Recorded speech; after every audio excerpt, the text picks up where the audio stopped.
बेनाम वो निशा हो गए मिल्लत के वो गद्दार, तो आज भी जिंदा है मेरे साहिब किरदार।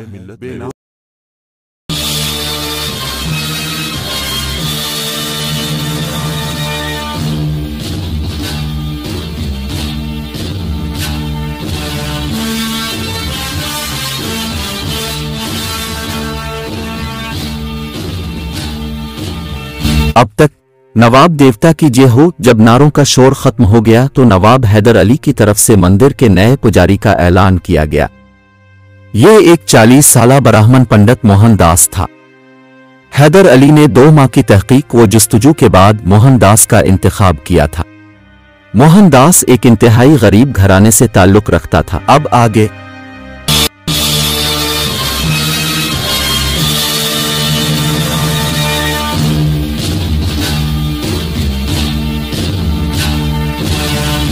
सरंगापटम के बाशिंदे इसके इल्म विफजल और बुलंद किरदारी के दिल से कायल थे। मोहनदास इतना गैरतमंद था कि इसने हिंदू धर्म के नाम पर भी कोई नजर कबूल नहीं की थी। वो चंद सरमायादार हिंदुओं के बच्चों को तालीम देकर गुजर औकात किया करता था। 29 साल की उम्र में मोहनदास ने एक गरीब ब्राह्मण लड़की से शादी की जो पहली बच्ची की पैदाइश के फौरन बाद मर गई। अब इसकी यादगार 10-11 साला एक हुसैन व जमील लड़की सरिता देवी थी जो अपनी बूढ़ी दादी के साथ रहा करती थी। पंडित मोहनदास ने सरिता देवी को इतनी करसुनी में इस कदर उलूम सिखा दिए थे कि वो अपनी जहानत और गुफ्तगू के एतबार से हैन 25 साला दोशीज़ा नजर आती थी। जब हैदर अली ने पंडित मोहनदास से बड़े पुजारी का मनसब कबूल करने के लिए कहा तो उसने अपनी बेटी और बूढ़ी मां की तन्हाई का उज़्र पेश किया। राजमहल का एक हिस्सा ब्राह्मणों और पुजारियों के लिए वक्फ है। हैदर अली ने मोहनदास की इस मजबूरी का हल पेश करते हुए कहा, तुम्हारी मां और बच्ची वहां तन्हाई महसूस नहीं करेंगे, फिर मैं और मेरे अहले खाना भी तो महल में मौजूद हैं। आखिर आप मेरे लिए इतना इसरार क्यों कर रहे हैं नवाब बहादुर? पंडित मोहनदास मुसलसल अपना दामन बचा रहा था। सरंगापटम में तो सैकड़ों खानदानी ब्राह्मण मौजूद हैं, मुझे सिर्फ तुम्हारी जरूरत है मोहनदास। मैं रियासत की तामीर कर रहा हूं और तुम भी तमीरी नजरियात रखते हो। हैदर अली ने मोहनदास को कायल करने की कोशिश की।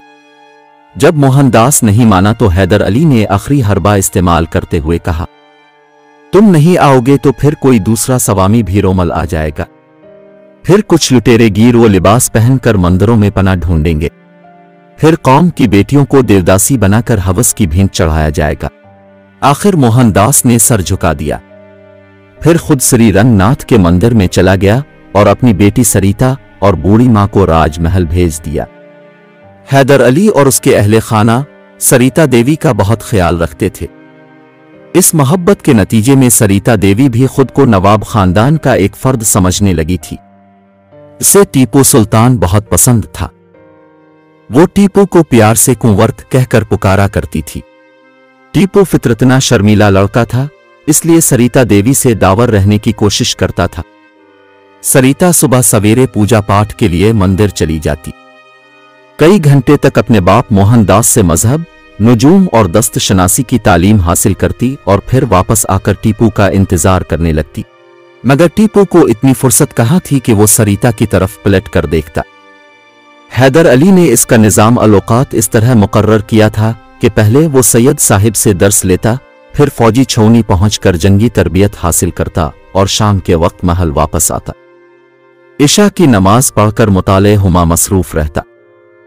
इस दौरान अगर सरता तन्हाई में मुखिल होती तो वो चंद बातें करने के बाद उसे अपने कमरे से रुखसत कर देता। सरिता बुझे बुझे चेहरे और थके थके कदमों से अपने मकान की तरफ वापस चली जाती।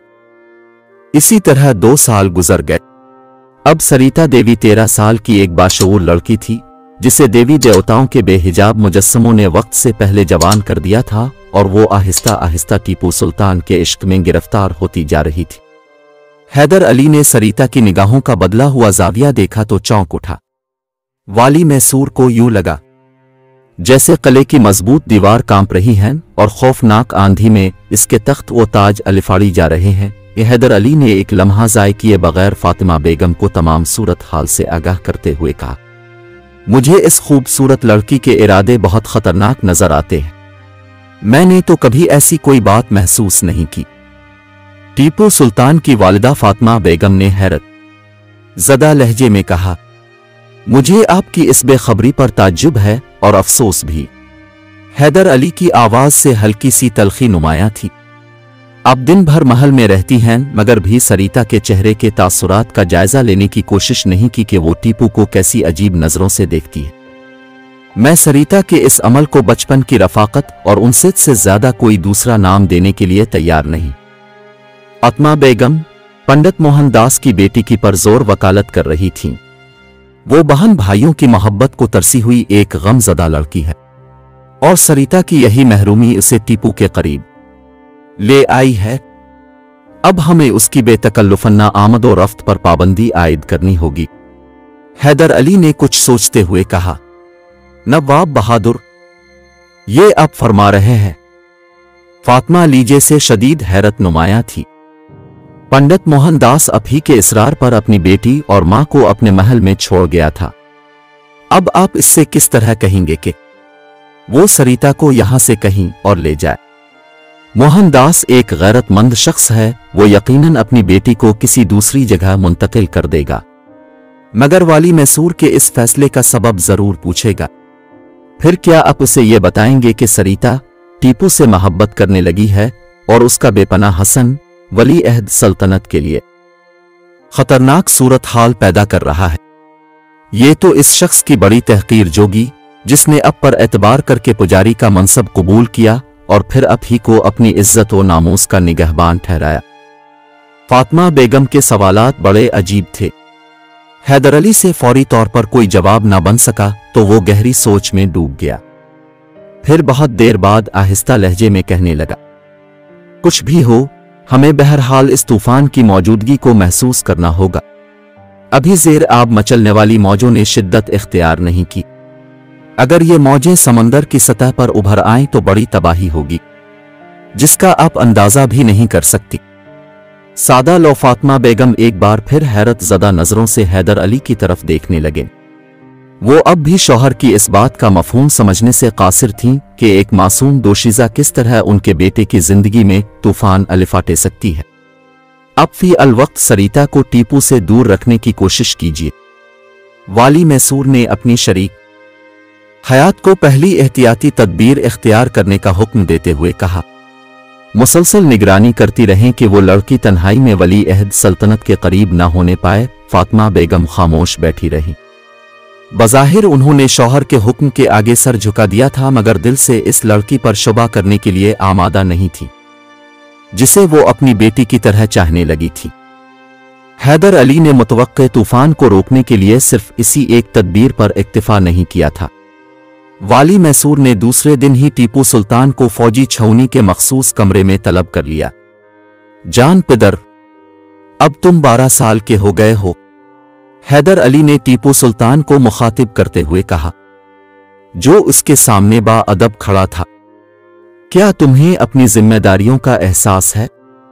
वाली मैसूर की आवाज से किसी कदर सख्ती झलक रही थी। टीपू सुल्तान बाप का बदला हुआ लहजा देखकर घबरा गया। बाबा मोहतरम, क्या मैं किसी नाफरमानी का मुर्तकिब हुआ हूं? नहीं फर्जंद, हैदर अली ने फौरन ही अपनी आवाज में नरमी पैदा कर ली। मैं तुम्हें तुम्हारे फराइज याद दिला रहा हूं। यह कहकर वाली मैसूर कुछ देर के लिए खामोश हो गया, फिर मोहब्बत भरी नजरों से टीपू सुल्तान के दिलकश और मासूम चेहरे की तरफ देखने लगा। उस वक्त टीपू सर झुकाए किसी मुजस्समे की मानिंद इस्तादा था। पंडित मोहनदास की बेटी सरिता कैसी लड़की है? अचानक हैदर अली ने टीपू से एक अजीब सवाल कर डाला था। टीपू ने चौंक कर बाप की तरफ देखा और फिर बहुत मासूमाना लहजे में बोला, वो बहुत अच्छी लड़की है बाबा, दिन रात हमारी हुकूमत की तरक्की के लिए दुआएं करती है। टीपू सुल्तान एक नाजुक तरीन सूरत हाल से बेखबर सरिता देवी की तारीफें कर रहा था। वो आपके बारे में कहती है कि महाराज बहुत सी जंगें लड़ेंगे, फिर उन्हें फतह हासिल होगी। वो 4 दिन की लड़की ये बात किस तरह कहती है?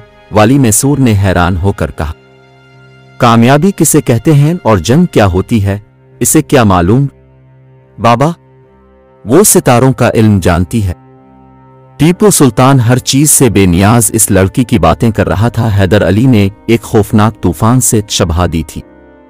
से ये इल्म इसके बाप ने सिखाया है। सरिता ने कई बार मेरा हाथ देखकर मुझे भी बताया था कि मैं अपने दुश्मनों से होशियार रहूं।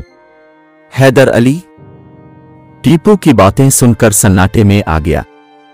वो लड़की तुम्हें गुमराह कर रही है फर्जंद। अयक हैदर अली की आवाज बुलंद हो गई थी और उसके चेहरे पर हल्के हल्के गुस्से के आसार नुमाया हो गए थे। तुम मुसलमान हो और तुम्हारे मजहब में ऐसे उलूम को हराम करार दे दिया गया है। सितारों की चालें और हाथ की लकीरें तुम्हारे मुस्तकबिल की क्या खबर देंगी? टीपू हैरत और परेशानी के आलम में बाप के बिगड़े हुए चेहरे को देखने लगा। तुम्हें मालूम है कि सरिता एक हिंदू लड़की है? हैदर अली ने इसी तुंद और तेज लहजे में टीपू सुल्तान से सवाल किया। किसी के हिंदू होने से क्या होता है बाबा मोहतरम? टीपू सुल्तान ने बड़ी जुर्रत के साथ जवाब दिया। हमारे महल में, शहर में, रियासत में, फौज में बेशुमार हिंदू हैं। बेटे की जहानत और हाजिर जवाबी देखकर हैदर अली के सीने में नाकाबिल बयान खुशी की तेज लहर उठी। मुर्दा बेकाबू नहीं हुआ और उसने इसी तरह सख्त लहजे में कहा, मुझे किसी के हिंदू होने पर ऐतराज नहीं है। हिंदू भी मेरी रियाया है और मैं मुसलमानों की तरह उनकी भी खबरगिरी करता हूं। मगर मुझे यह पसंद नहीं कि तुम्हारा मासूम जहन किसी दूसरे मजहब के असरात कबूल करे। सरिता एक ब्राह्मणजादी है जिसे खुद मैंने ही इस महल में पनाह दी है।